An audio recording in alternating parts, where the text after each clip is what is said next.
Maintenant, lève-toi. C'est le thème de mon message. Maintenant, lève-toi. Et j'aimerais qu'on s'arrête un instant sur le livre de Josué, chapitre 1er, versets 1 à 9. Je ne vous demanderai pas de faire comme ce jeune homme qui est sur ma vidéo. Je sais ce que vous allez me dire. Quelle preuve as-tu que c'est un jeune homme? Mais pour sauter comme ça, j'imagine qu'il est jeune quand même.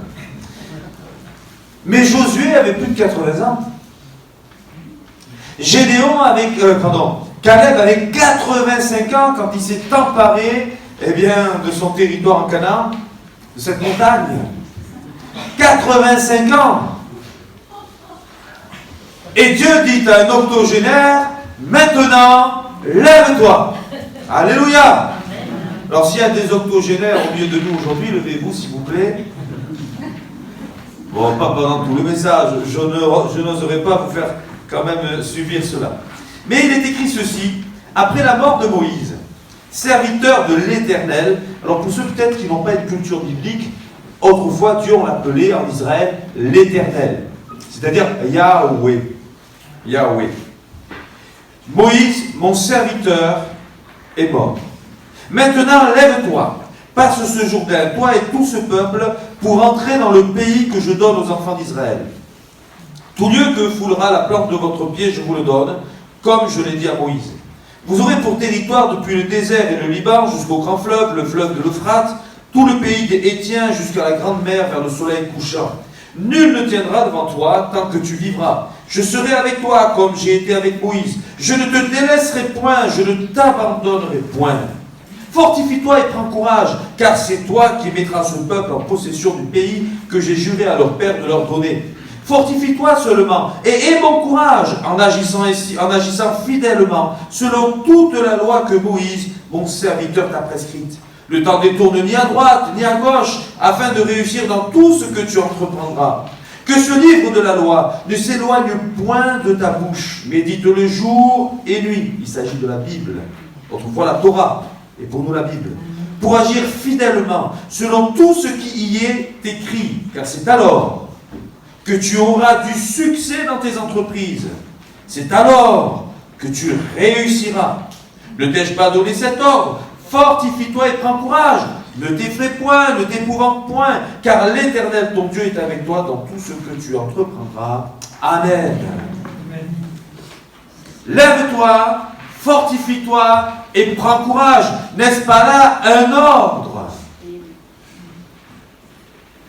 Est-ce que j'ai le droit de dire maintenant c'est fini, je m'arrête, Seigneur, prends-en un autre?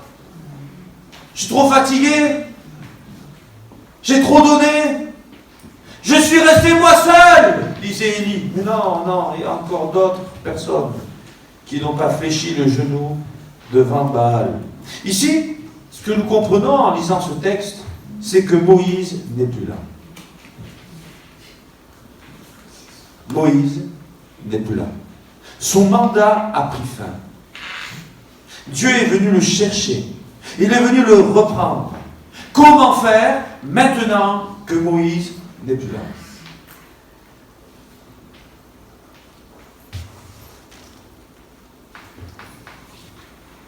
Imaginez à un moment donné, du jour au lendemain, le leader n'est plus là.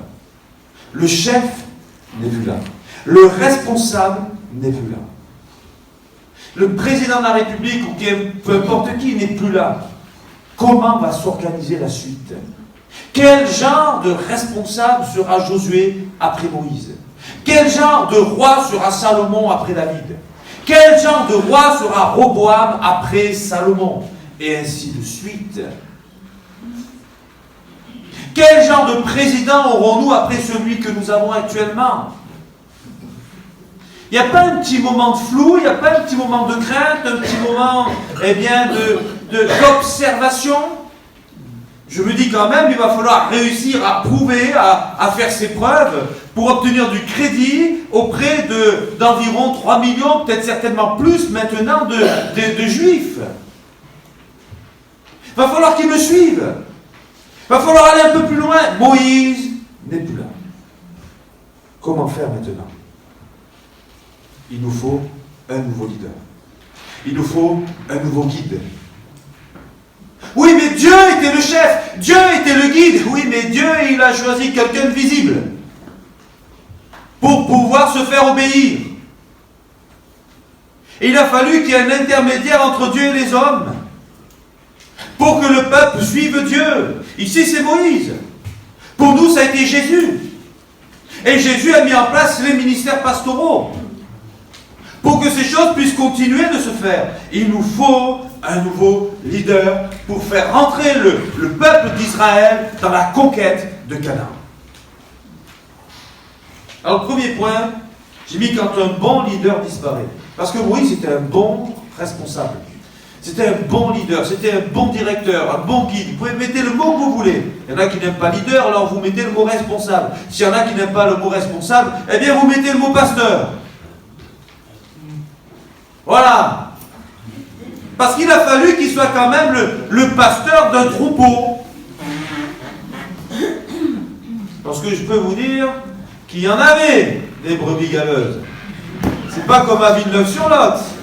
Nous, on est sages, on est gentils, on ne râle jamais. Pourquoi ça tous? Quand un bon leader disparaît, ça crée du trouble. Toujours. Toujours. Quand quelqu'un de charismatique, quand quelqu'un qui a fait ses preuves, quand quelqu'un qui réussit disparaît, ça crée du trouble. Et quand mon prédécesseur est parti et que vous aviez appris qu'il allait y avoir un nouveau pasteur, ça vous a pas fait un peu peur quand même? Eh oui, hein. Quand vous m'avez vu arriver, vous avez dû vous dire, mais c'est qui celui-là? Oh là là. En plus, de temps en temps, il fait des jeux de mots. Quand même. Est-ce une catastrophe ou pas? Ben, d'un côté, oui, parce que c'est rassurant d'avoir un bon responsable. D'avoir un bon guide, c'est rassurant. Mais quand il y a l'autre qui arrive, oui, l'autre, hein, parce que pour le moment, je ne le connais pas, donc c'est l'autre. Hein, bon, Josué, ce qui était rassurant, c'est qu'il était avec Moïse. Mais maintenant, c'est pas tout, c'est pas juste partir de l'Égypte. C'était énorme de partir de l'Égypte. C'était énorme d'errer dans le désert. C'était énorme les plaies dans le désert aussi. Il fallait supporter cette vie pendant 40 ans. Mais maintenant, c'est fini la vie de nomade, de promenade. Maintenant, il faut aller à la guerre, mon coco. Excusez-moi le terme. Il faut aller à la guerre. Josué nous raconte qu'il a vécu 31 rois. Rien que ça. 31 rois du temps où Josué a été chef d'Israël. Quand un bon leader disparaît, si les choses n'ont pas été bien réglées, ça crée une désorganisation. Vous avez vu des pasteurs se succéder, vous avez certainement remarqué que nous ne travaillons pas tous de la même façon. Et j'imagine que dans les conseils d'administration, des fois, on ne sait plus trop comment on s'y retrouve. J'imagine que quand on arrive au culte, et puis que là, eh bien, on a une façon de faire une célébration, le pasteur arrive, et puis il commence à y avoir des petits changements. Et il y en a, ils ont horreur des habitudes. Si je pouvais leur faire comprendre qu'ils avaient pris l'habitude de ne pas avoir d'habitude, ça pourrait aussi peut-être aider pas mal. Catastrophe ou pas? D'un côté, ça l'est. Mais de l'autre, c'est la vie qui continue. À Montélimar, on avait vécu un moment de trouble. Le trésorier qui était seul responsable de la trésorerie, pour ça que maintenant j'aime bien généralement avoir un vice-trésorier, et bien du jour au lendemain, il avait la cinquantaine, rupture d'anévrisme, 20 ans de travail, on ne sait pas où c'est. Moi j'étais jeune, je commençais mon stage probatoire, 20 ans de travail, on ne sait pas comment on fait pour récupérer. On n'a pas la main sur la comptabilité. Comment on fait maintenant? Et il a fallu des mois de recherche des membres du conseil d'administration et du nouveau trésorier pour pouvoir refaire tourner la machine. Quand les choses ne sont pas bien ficelées dès le départ, ça va créer un trouble plus grand le jour où il y a une catastrophe, où il y a une difficulté. Nécessité d'un nouveau? Ben oui, ici il y a nécessité de Josué. Moïse n'est plus là. Il avait quand même 120 ans, hein, quand Dieu l'a repris. Vous aimeriez partir aussi à 120 ans? Non, moi j'aimerais ne jamais partir d'ailleurs. Le Seigneur, il va venir me chercher, ce sera tellement mieux. Mais on a la vie éternelle dans le Seigneur. Amen. Désorganisation. Nécessité d'un nouveau? Ben oui, Dieu l'a repris. On raconte une petite histoire d'un homme, eh bien, qui un jour voit le personnage de la mort s'approcher de lui. Et là, il panique. Ah, au secours! Ah! Et puis la mort lui dit, mais pourquoi tu as peur? Mais je te vois, tu viens me chercher. Mais non, t'inquiète pas. Quand je viendrai te chercher, je t'avertirai. Ah! Alors le petit bonhomme, il est rassuré. Et puis il va mener sa vie, pépère. Et puis un jour, il le revoit. C'est qui que tu viens chercher maintenant? Ben, c'est toi. Quoi? Mais tu m'as dit que tu m'avertirais. Mais je t'ai averti. T'as pas vu tes cheveux qui tombaient? T'as pas vu tes cheveux blancs, ta barbe blanche qui commençait à se faire? T'as pas vu qu'au plus tu mangeais, au plus tu avais tendance à boudiner? Mais je t'ai averti. Mais il n'en a pas pris garde. Soyons prêts, frères et sœurs, pour le jour où Jésus viendra nous chercher. Prépare-toi à la rencontre de ton Dieu. Maintenant, lève-toi. Moïse est parti. Moïse n'est plus là. Mais Josué, c'est toi maintenant, l'homme de la situation. Lève-toi. Oui, il y a une désorganisation. Oui, ça crée de la crainte. Ça crée une forme d'instabilité.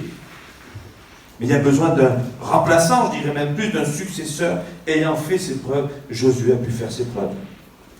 Je rappellerai quand même que Josué, il a été parmi les 2 espions qui ont eu la foi pour entrer dans le Canaan. Une des premières qualités, on verra tout à l'heure, mais c'est la foi. Si le leader n'a pas foi dans ce qu'il fait, comment le peuple va le suivre? Venez, on va conquérir Canaan, ils y vont. Saül a peur de Goliath, il n'y va pas. Mais personne n'y va. Sauf David. Parce que comme David n'était pas de l'armée, il n'a pas été influencé. Certainement. Ayant fait ses preuves.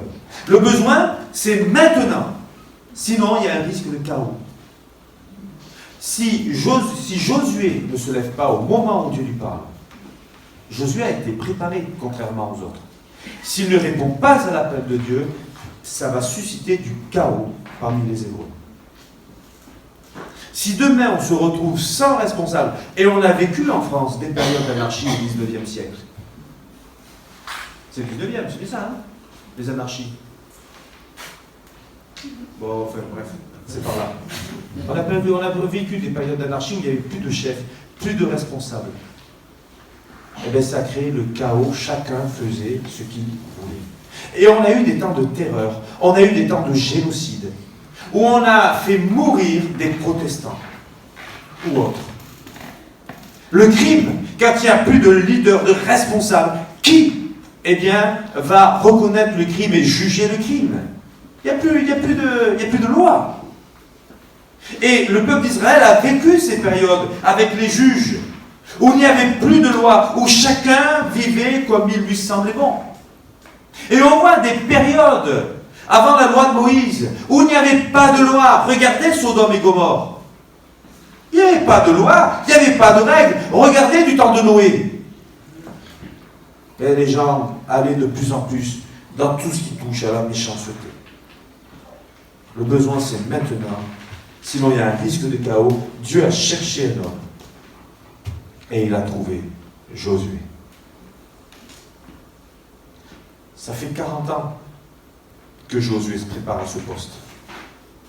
Mais c'est depuis sa naissance, même avant sa naissance, que Dieu a vu les capacités de Josué et il l'avait déjà établi pour être responsable d'Israël. Quand un bon leader disparaît, eh bien nous voyons du temps des juges qu'au moment où les juges disparaissent, il n'y a plus de règles. On le voit avec Samuel. Le peuple a peur, mais tu vas disparaître, on n'aura plus de responsables. Donne-nous un roi comme les autres nations. Mais Dieu n'est-il pas votre roi? Mais les autres nations, ils ont un roi qu'ils voient.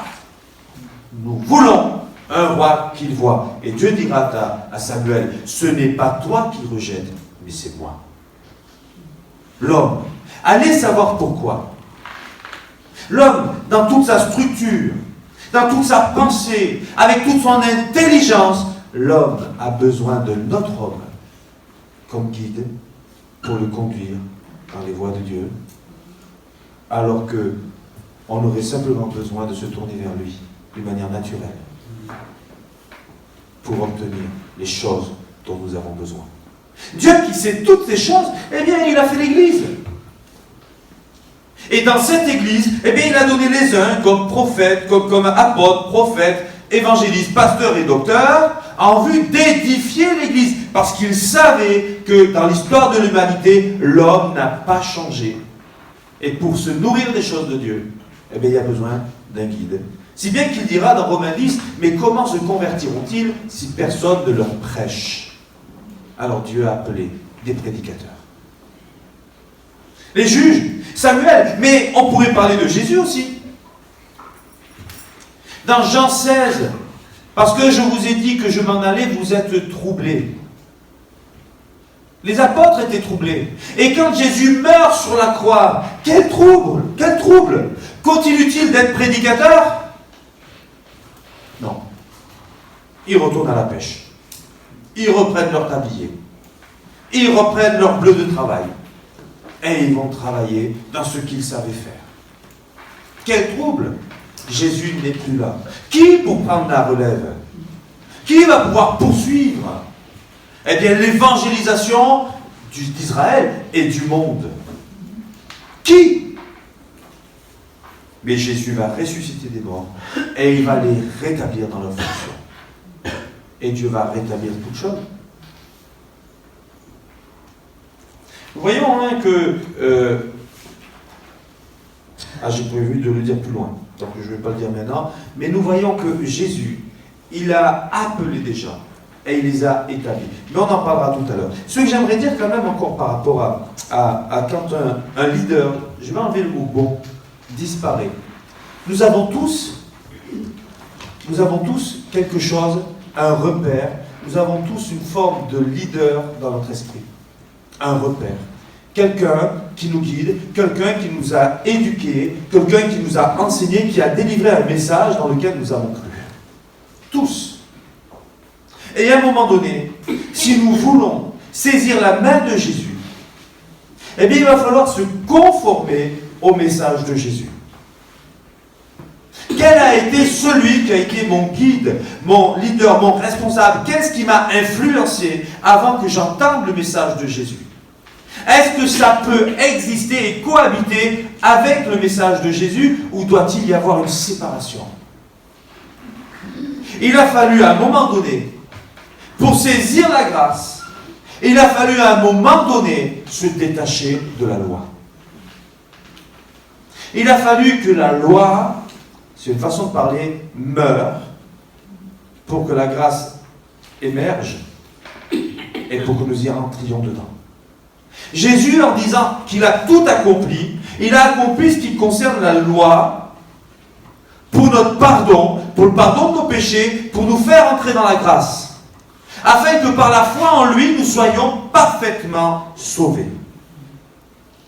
Le leader, c'était Moïse, mais depuis, c'est Jésus. Quelles a été vos croyances jusqu'à aujourd'hui? Qu'est-ce qui vous a influencé jusqu'à aujourd'hui? Quel a été votre leitmotiv jusqu'à aujourd'hui? Et si vous abandonniez ces choses pour saisir l'enseignement de Jésus et suivre Jésus? Alors, qu'est-ce qu'un leader? Mais, attention, je n'ai pas dit dealer. C'est pas pareil, hein? Premièrement, c'est un guide. Quelqu'un qui guide le peuple. Quelqu'un qui guide un groupe. Un conducteur. Un conducteur de vision. Que ce soit dans le travail ou autre chose. Un chef. Oui, il est chef, il est à la tête d'une animation, il est à la tête d'un projet, et il est suivi par le peuple. Un berger, c'est un berger, c'est un père. Moïse a été comme un père pour le peuple. Moïse, écarte-toi, je fais de toi une grande nation, mais ceux-ci, je vais les faire périr. Seigneur, que je périsse avec eux. Il a été comme un père. Et parce qu'il y a eu l'intercession de Moïse, parce qu'il y a eu l'affection de Moïse, parce qu'il y a eu l'amour de Moïse pour le peuple, et je ne sais pas comment il l'a aimé jusqu'au bout, quelle patience. Et il a aimé jusqu'au bout parce qu'il était pris d'une affection tel un père pour ses enfants. Vous ne pourrez jamais être un guide spirituel de quelqu'un si vous ne savez l'aimer comme un père aime son enfant. Il a été comme un frère.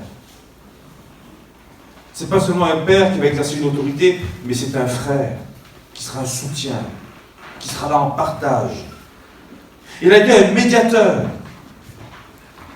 pour réconcilier, pour régler les litiges, les affaires, pour apporter la paix au sein du peuple. Il a été un connaisseur. Il s'est documenté, il a appris, il a cherché Dieu pour entendre de Dieu les réponses pour le peuple. Que nous puissions aussi chercher Dieu pour comprendre, pour connaître le cœur de l'homme à qui nous voulons nous adresser pour annoncer l'évangile et pour faire grandir dans la foi. Il a été compétent. Et ses compétences ont été reconnues. Pas toujours, hein. Nous allons mourir de soif, disait le peuple. C'est pour nous faire mourir qu'il nous a conduits dans le désert, disait le peuple. Faisons mourir Moïse et retournons en Égypte, disait le peuple. Et Moïse crie à Dieu. Dieu donne à boire pour le peuple. Et il demande à Dieu, ne faites pas mourir le peuple. Il a été compétent. Sa compétence a été reconnue par ceux qui le suivaient. Il a fait ses preuves. C'est bien Moïse, tu as fait tes preuves. Et maintenant tu es parti, et c'est à Josué de faire la relève. Comment il va faire lui? Passer après Moïse. Passer après Jésus. Jésus a été visible pendant 3 ans et demi. Jésus, on le connaissait, maintenant c'est ses disciples qui doivent poursuivre. Passer après Jésus. Ah non, je ne peux pas. Je ne sais pas vous, mais moi, Seigneur, pas moi, je ne peux pas. C'est énorme. C'est énorme. Mais Josué, il s'est levé. Maintenant, il s'est levé. Et il a servi Dieu. Alors pourquoi Josué? Premièrement, parce que Dieu a reconnu chez lui des qualités. Des qualités de cœur, des qualités d'homme, des qualités de caractère et des compétences humaines, de logistique, de management, etc. Moïse aussi les a vues, ces qualités. Parce que Moïse, c'est quand même un homme instruit, il ne faut pas croire. Hein. C'est pas parce qu'il s'appelle sauver des eaux, Moïse. Mais Moïse, il a grandi à la cour de Pharaon, à la meilleure des écoles du monde de l'époque. Quand même. Il faut quand même savoir qu'au XXIe siècle avant Jésus-Christ, on avait des chirurgiens en Égypte. Quand même. Dieu a reconnu chez Josué des qualités, Moïse aussi les a vues. Et Josué a été en formation avec Moïse. Dieu a vu son cœur. Dieu a vu son caractère. Et si quelqu'un me dit, moi j'ai un caractère de cochon, et Dieu m'aime comme je suis, eh bien je dis, c'est très bien, mais il faut changer quand même. Et vous êtes comme vous êtes aujourd'hui, mais si dans 20 ans vous n'avez pas changé, c'est qu'il y a un problème. Si je suis colérique aujourd'hui, et que je le suis encore dans 20 ans, il y a un problème. À un moment donné, il faut laisser Dieu accomplir son œuvre en nous. Il faut accepter que Dieu nous change. Dieu est très bien comme il est, lui, il est parfait. Mais, je ne sais pas vous, mais moi j'ai encore du chemin à faire. Hein.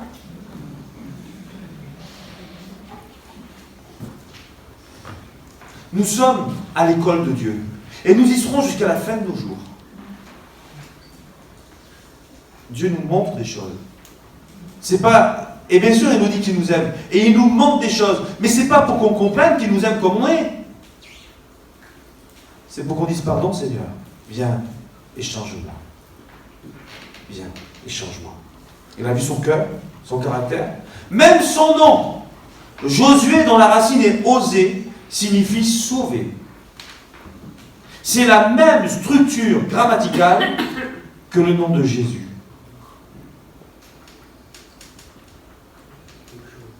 Il n'y a pas un petit peu quelque chose là? Il n'y a pas une leçon à retenir là quelque part? Une bonne image de Josué qui vient après Moïse et de Jésus qui nous apporte la grâce après la loi de Moïse. C'est une image. Mais j'aimerais quand même donner une deuxième image. C'est que Moïse, lui, il est appelé par Dieu pour structurer le peuple à travers des règles, des droits et des devoirs, la loi. Et c'est grâce à Moïse que, eh bien, une famille qui était encore une famille patriarcale, c'est-à-dire avec un patriarche, dont la racine est le mot père, qui va donner une patrie. C'était une famille avec un chef de famille, qui était Abraham, Isaac, Jacob, etc. Sur qui il y avait la bénédiction, sur le chef de famille. C'est pas l'autre qui l'avait, c'était Abraham. Eh bien, ils vont passer, eh bien, de la période des patriarches à celle de la nation d'Israël. Parce qu'ils vont être structurés par la loi de Moïse. Moïse, il va structurer le peuple, et Josué, il va rentrer dans la conquête. Il va gagner. Il va rentrer dans la bénédiction de Dieu. Il va rentrer, il va saisir les promesses. Il va voir les promesses que Dieu a faites à Moïse. C'est Josué qui va les voir et qui va les vivre. Mais Jésus, lui aussi, il est venu pour structurer l'Église. Il a donné une ossature. Il a fixé les droits, les devoirs, les règles pour vivre l'Église. Et les disciples de Jésus sont partis pour la conquête, vivant les promesses que Jésus a faites à son peuple. Là où deux ou trois sont réunis en mon nom, je suis présent au milieu d'eux. Si deux d'entre vous s'accordent et demandent une même chose en mon nom, je suis avec vous jusqu'à... Elle se leur sera accordée, je suis avec vous tous les jours jusqu'à la fin du monde. Et les disciples s'en allaient prêcher partout. Le Seigneur travaillait avec eux et il se faisait des miracles par les mains des apôtres. Les disciples, tout comme Josué, sont rentrés dans la période dite de la conquête. Ce n'est pas avec des armes, c'est avec la croix.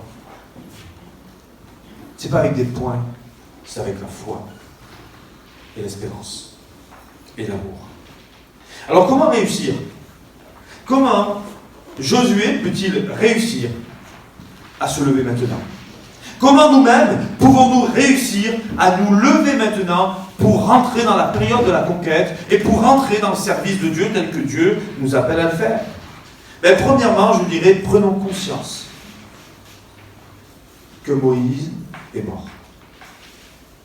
Autrement dit, prenons conscience qu'il y a quelque chose de notre passé, qu'il y a quelque chose de notre raisonnement qui aujourd'hui doit s'éteindre pour pouvoir rentrer dans le service de Dieu. La foi, avec nos pratiques anciennes païennes, est incompatible.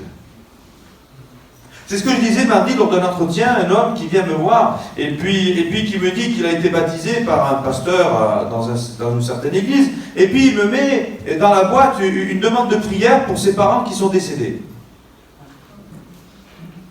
Et je lui ai dit, mais qu'est-ce que tu me demandes là? C'est pas cohérent, c'est pas biblique. Tu t'es fait baptiser par un pasteur et tu ne crois pas dans sa théologie, mais pourquoi tu t'es fait baptiser? C'est une tromperie. On ne prie pas pour les morts. On n'interroge pas les morts. C'est un acte abominable aux yeux de Dieu. C'est écrit dans Deutéronome au chapitre 18, versets 9 à 14. Et donc cet homme était là, m'expliquant, mais il n'y a rien, c'est incompatible.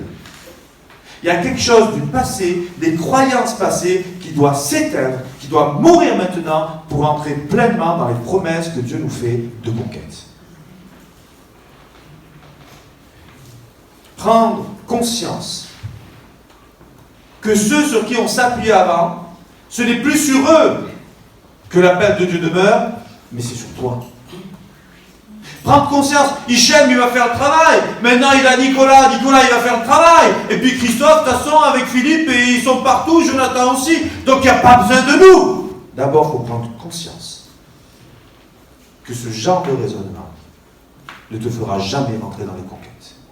Lève-toi maintenant, parce que Dieu t'appelle à toi. Josué avait plus de 80 ans quand Dieu l'a appelé à prendre la suite de Moïse. Lève-toi maintenant, c'est pas demain, c'est maintenant. Lève-toi, c'est un verbe d'action. C'est de l'action, alléluia. Parce que l'église est une église d'action, amen. Oh, on n'est pas pantouflards. On n'aime pas faire la grasse matinée. Hein les enfants, jamais, hein les jeunes. Même avoir passé une sacrée soirée, s'étant couché à 3h du matin, à 6h on est debout. Là je rigole un peu là. C'est pas de ce genre que je veux parler. Mais c'est dans la tête, c'est dans le cœur. Dans ce lève-toi, il y a une disposition de cœur, il y a une disponibilité aussi. Parce que je suis disposé, je me rends disponible maintenant pour le service de Dieu. Et j'en profite pour dire qu'on a des besoins. À la garderie, de l'école, au ménage de l'école, en ce moment c'est Corinne qui fait tout toute seule. Hein, enfin il y a Isabelle qui l'aide aussi. Mais on a aussi des besoins pour l'église, pour la sécurité. Il faudrait qu'on soit au moins 10. Puis il y en a, ils sont là, il y a des besoins, c'est bien, il faut qu'on prie pour ça, mais c'est toi que Dieu veut appeler. Maintenant, lève-toi, alléluia. Ah là, il n'y a plus de amen. Passe le Jourdain. On ne peut pas servir Dieu si on ne passe pas ce Jourdain. Ce Jourdain, il revient souvent dans la Bible. Et il va falloir qu'il s'ouvre le Jourdain, pour qu'Élie et Élisée ils y passent. Il va falloir encore ce Jourdain, pour que Haman soit purifié de sa lèpre. Il va falloir traverser ce Jourdain pour le peuple des Hébreux. Traverse le Jourdain, passe le Jourdain, qui pourrait très bien nous parler du baptême, mais qui pourrait parler aussi, qui pourrait nous parler d'une étape qui est effrayante. Pour servir Dieu, il faut passer le Jourdain, ce fleuve où l'on peut se noyer. Mais quand Dieu est là, le fleuve, il s'ouvre. Dieu le fait s'ouvrir, ce fleuve. Passer le Jourdain avec tout ce peuple. On voit que comment réussir l'obéissance à Dieu. L'obéissance vaut mieux que tous les sacrifices. La foi, l'espérance, l'amour. Si vous avez l'amour pour l'œuvre de Dieu, si vous avez l'amour de Dieu prioritairement, si vous avez l'amour des perdus, alors dans votre cœur, il y a quelque chose qui brûle. Et quand j'entends maintenant, lève-toi, parce qu'il y a cet amour, accompagné de foi, d'espérance, l'obéissance suit toujours. Dieu est avec nous. On l'a encore entendu ce matin. Dieu est là. Dieu est avec nous. Tous les jours jusqu'à la fin du monde, il sera avec toi si tu demeures fidèle. Lui ne t'abandonnera jamais. Si quelqu'un lâche la main de quelqu'un, c'est toi qui lâches la sienne. Mais lui ne te lâchera jamais. Dieu ne t'abandonnera jamais. Et il dit, je serai avec toi comme j'ai été avec Moïse. Je serai avec toi. Moïse, mon serviteur, est mort. Celui qui était à mon service. Maintenant, j'ai besoin de toi, Josué. Lève-toi et je serai avec toi. Seulement, fortifie-toi et prends courage. Voilà de quoi nous avons besoin, frères et sœurs, pour aller jusqu'au bout. De force. Jésus, à Gethsémanée, sera fortifié par un ange. Mais à Josué, Dieu lui dit, toi, Josué, fortifie-toi, toi. Et je peux le dire à chacun de vous. Et je peux me le dire à moi aussi, Hichem, fortifie-toi. Si tu ne prends pas des forces, tu perdras courage. Mais comment? Médite la parole jour et nuit. Que ce livre de la loi ne s'éloigne point de ta bouche. Médite-le jour et nuit. Sois fidèle à la parole et obéis à la parole. Alors, parce que tu auras cette communion avec Dieu, cette relation avec la parole de Dieu, eh bien tu pourras vivre cet ordre de Dieu. N'aie pas peur, ne t'épouvante pas. Parce qu'il y a des peurs et des frayeurs parfois dans la vie de l'homme. Même en tant que chrétien, le diable, comment peut-il nous déstabiliser dans notre foi? Par la peur. La peur, c'est quoi? C'est un manque de confiance en Dieu. C'est une sensation de vulnérabilité. C'est-à-dire qu'à un moment donné, je me sens vulnérable. Si je me sens vulnérable, c'est que je n'ai plus conscience que Dieu est avec moi. Si Dieu est avec nous, qui sera contre nous? Il a vaincu Satan. Il a écrasé à la croix du Calvaire. Même les démons nous sont soumis. Mais ils usent de subterfuges pour nous déstabiliser par la peur, par la frayeur, par l'épouvante, par les tourments, de façon à nous faire tomber dans la foi. Et là, je perds courage. Alors, en conclusion, j'aimerais juste lire le verset 10. Dans Josué, chapitre 1, verset 10. Josua donna cet ordre aux officiers du peuple. C'est qui que Dieu a appelé à cette fonction? C'est Josué. Et à qui Josué va-t-il donner des ordres? Aux officiers du peuple. Eh bien écoutez, Josué n'est pas seul. Moïse gérait les choses tout seul. Que lui dit Jéthro, son beau-père? Choisit 70 hommes. Et Dieu va donner de l'esprit de Moïse sur ces 70 hommes. Pour qu'ils vivent avec lui, pour qu'ils le soutiennent, pour qu'il ne se décourage pas, pour qu'il ne fasse pas ses preuves, pour parler d'un mot populaire, pour qu'il ne tombe pas dans un burn-out. 70 hommes. Mais Jésus, il a les 12 apôtres, n'est-ce pas? Mais qui est-ce qui va appeler pour qu'ils aillent 2 par 2? 70 hommes. Et il les envoie 2 par 2 pour annoncer l'évangile. Même Jésus, notre maître souverain, il n'a pas exercé tout seul. Pour entrer dans la conquête, il a fallu une équipe. Pour entrer dans la victoire, pour entrer dans les bénédictions de Dieu, il faut l'unité du corps de Christ. Il faut une équipe. Josué, s'il est la tête, s'il est le chef humain de ce peuple d'Israël, il y a Dieu au-dessus de lui, mais il s'est bien entouré et c'est ensemble qui vont conquérir les nations de Canaan. Amen. Mais maintenant, il a fallu qu'il se lève. Il a fallu qu'il se lève maintenant. Est-ce que nous, ce matin, nous allons comprendre l'appel de Dieu? Et est-ce que nous allons comprendre que c'est maintenant qu'il nous faut être à son service et pas demain? Amen. Bon, tendre Père, merci pour ta parole. Merci pour ces moments que nous venons de passer dans ta présence. Merci Seigneur, parce que tu es celui qui nous conduit, tu es celui qui nous dirige. C'est entre tes mains que je remets le peuple de Villeneuve-sur-Lot, le peuple de cette Église. Seigneur, afin qu'ensemble, dans l'unité, nous puissions travailler sereinement, Seigneur mon Dieu, aux conquêtes des cœurs, conquêtes, Seigneur mon Dieu, eh bien, des personnes pour qu'elles se convertissent, pour qu'elles se découvrent combien la vie éternelle est une réalité et combien il est important aujourd'hui d'être prêt à te rencontrer pour être sauvé. Bénis cet auditoire, bénis chacun d'entre vous. Aide-nous à comprendre, Seigneur mon Dieu, que l'Église ne peut évoluer s'il n'y a pas de la main-d'œuvre, s'il n'y a pas les officiers, s'il n'y a pas ce qu'on appelle les anciens, et s'il n'y a pas non plus, Seigneur mon Dieu, eh bien, ceux qui vont rentrer dans les services. Merci pour tous ceux qui sont déjà investis. Seigneur, permets qu'il y en ait d'autres encore qui se lèvent. Dans le nom de Jésus. Merci pour tes promesses. Tu nous dis que tu es avec nous tous les jours jusqu'à la fin du monde. Que cette promesse soit suffisante pour qu'on comprenne que nous pouvons ne pas avoir peur, ne pas être dans l'épouvante, et qu'ainsi nous marchions dans la foi en toi, parce que tu es le grand vainqueur. Béni sois-tu, bon et tendre Père, nous t'aimons et nous t'adorons aujourd'hui encore. Amen.